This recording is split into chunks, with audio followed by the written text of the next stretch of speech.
Sa gitna ng mga aligasyon ng korupsyon at mga iskandalong bumabalot kay Vice President Sara Duterte, napapanahon na ba na siya ay mag-resign bilang Vice Presidente ng Pilipinas?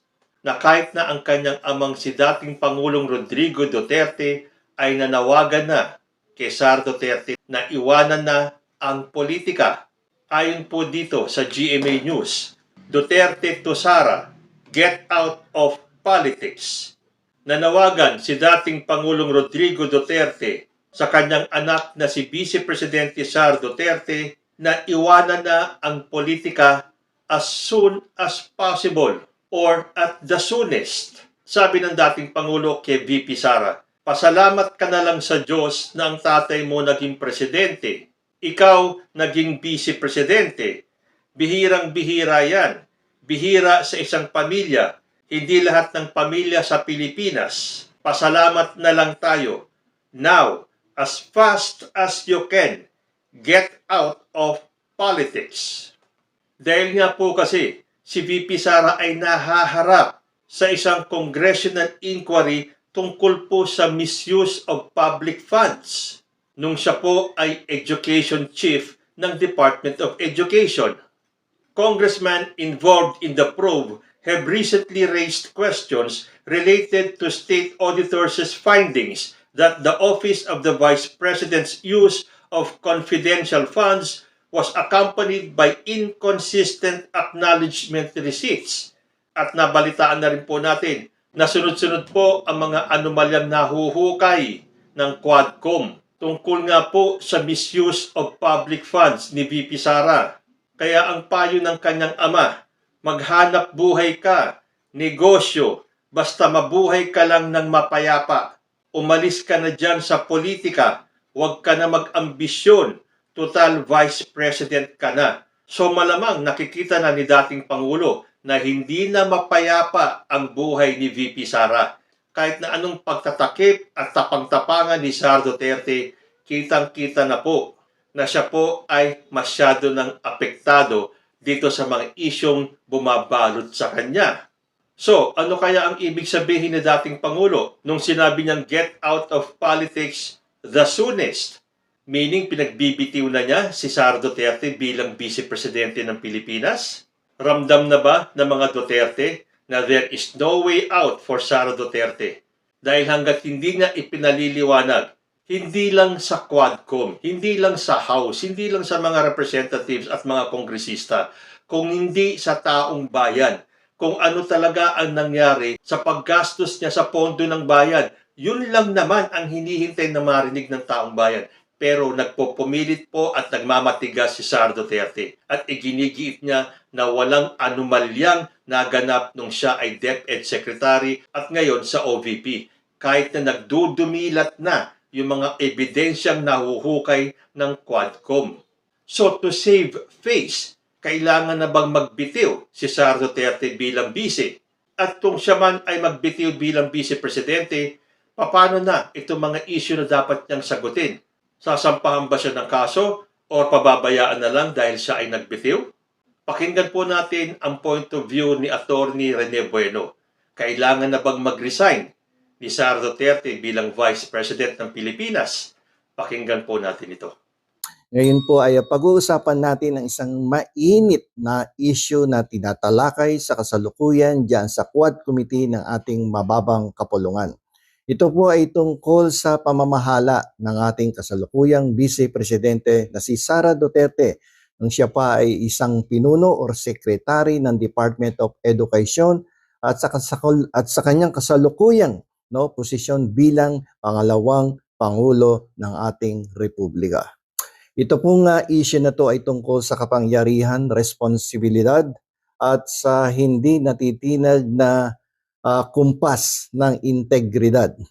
Medyo nakakalungkot isipin na ang atin pong kasalukuyang Vice Presidente na si Sara Duterte na minsan ay tiningala ng ating taong bayan, lalong-lalo na sa siyudad ng Davao, bilang isang visionary leader.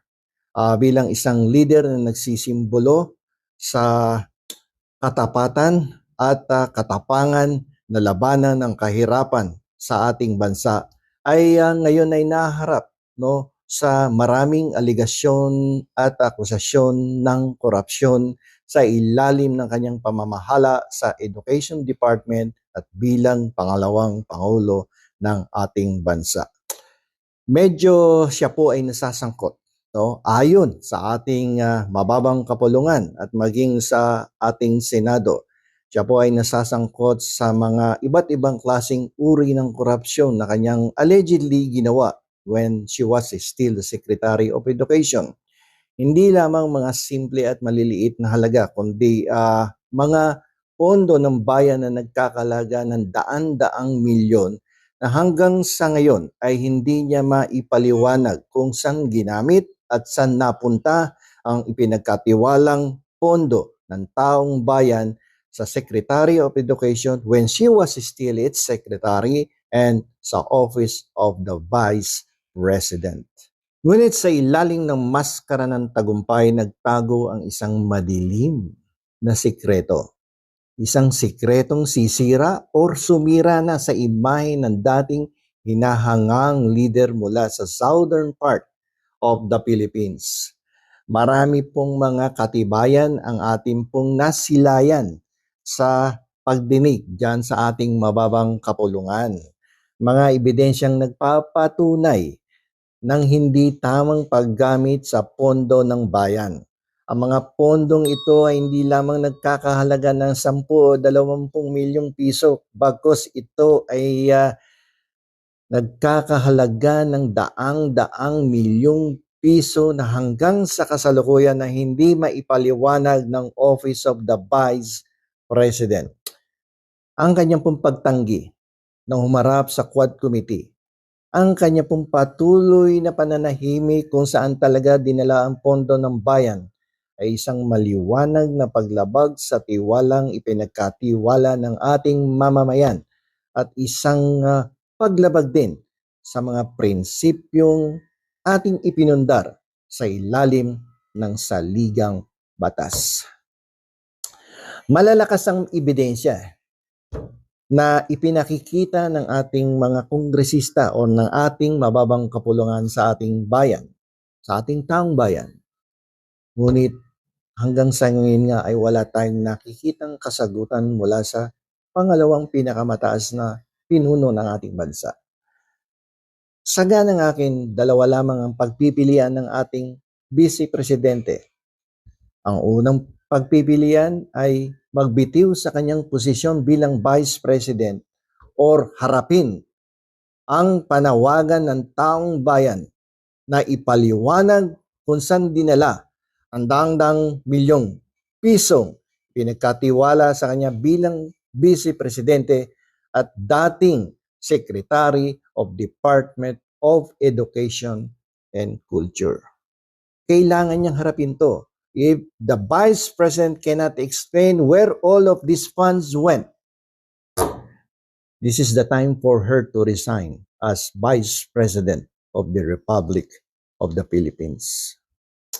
Ang atin pong Vice Presidente ay kasalukuyang nahaharap sa mga malalakas na ebidensya patungkol sa misuse of public funds na ipinagkatiwala sa Office of the Vice President maging sa Office of the Secretary of Education.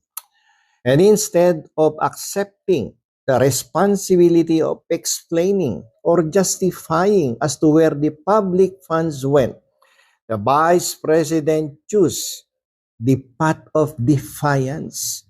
Ang kanya pong patuloy na pagkapit sa kapangyarihan ay magdulukmok lamang sa kanya sa mas malalim na pagsusuri, sa mas malalim na investigasyon na isasagawa ng ating mababang kapulungan.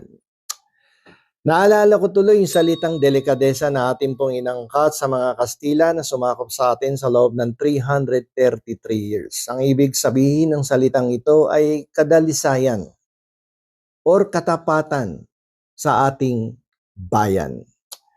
Kasi ang ating leader, lalong-lalo na yung mga humahawak ng mga posisyong makapangyarihan at maimpluwensya ay dapat nagtataglay ng pakiramdam ng karangalan at responsibilidad.